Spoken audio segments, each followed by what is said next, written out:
With just one day to go, Donald Trump and Kamala Harris are preparing for the first debate between the presidential candidates. And Apple is reportedly set to unveil its latest iPhone models powered by artificial intelligence. The Morning Rundown starts now.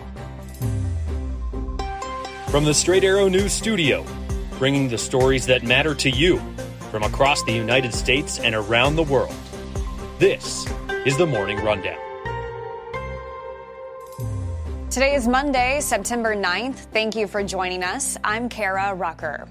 We're now one day away from Vice President Kamala Harris and former President Donald Trump facing off on the debate stage. Tuesday night, both presidential candidates will be in Philadelphia to answer questions over policies, address Americans' concerns in the country, and make their case for why voters should choose them in November. Over the weekend, Harris was seen by reporters on a stroll with her husband, second gentleman Doug Emhoff.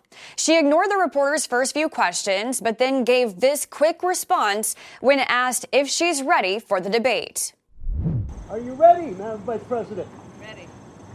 Over the weekend, the Harris-Walz campaign unveiled a website detailing policies for the first time, outlining proposals on key issues such as the economy, crime, and immigration. Harris will be in Pittsburgh today preparing for the debate with a team of advisors.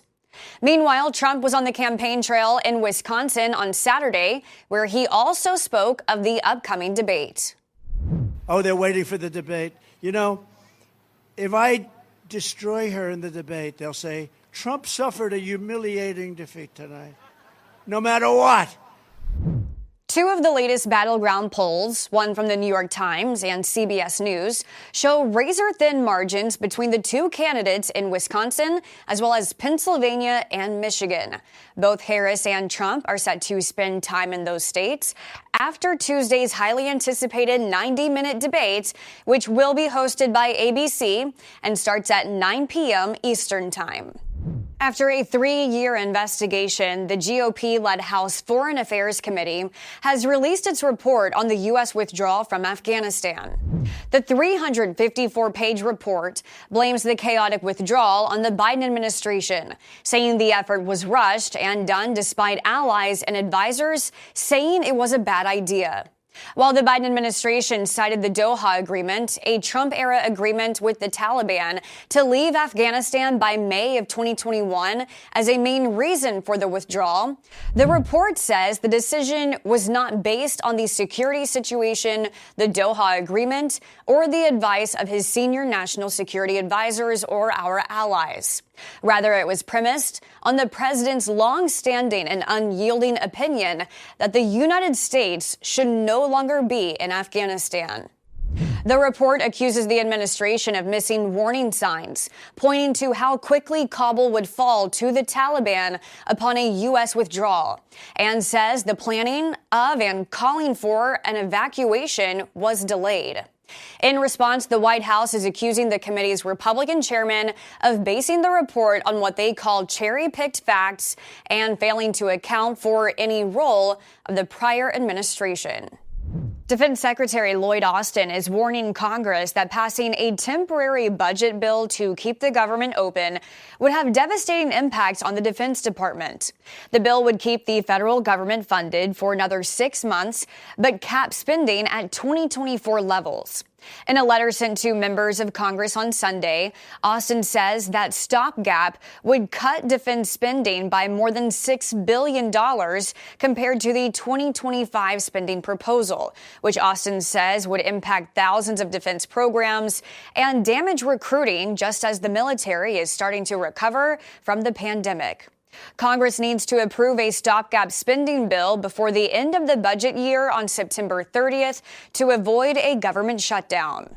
The suspect in a shooting on a Kentucky freeway that left 7 people injured over the weekend remains on the loose. Police say Joseph A. Couch is the man responsible for opening fire Saturday evening on I-75, striking at least 12 vehicles. Police saying in a Sunday night news briefing, Couch purchased his weapon legally the morning of the shooting. He also bought 1,000 rounds of ammunition. An AR-15 rifle was found not far from the shooting scene, and Couch's vehicle was located abandoned nearby.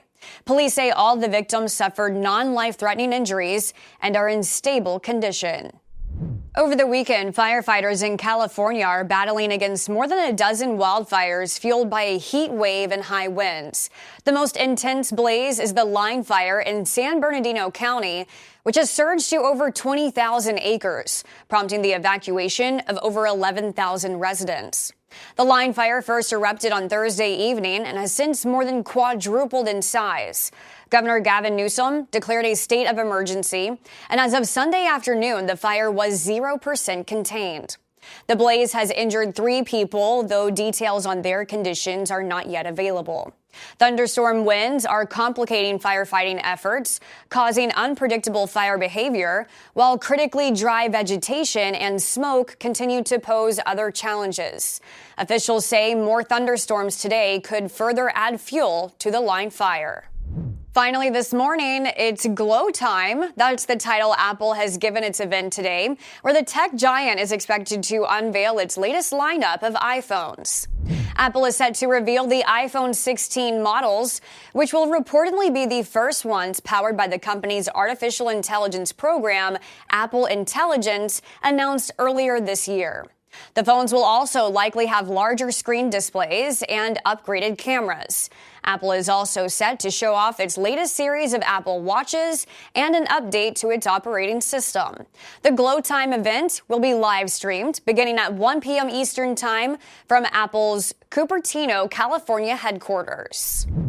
These are your top stories for this Monday. We'll see you back here tomorrow.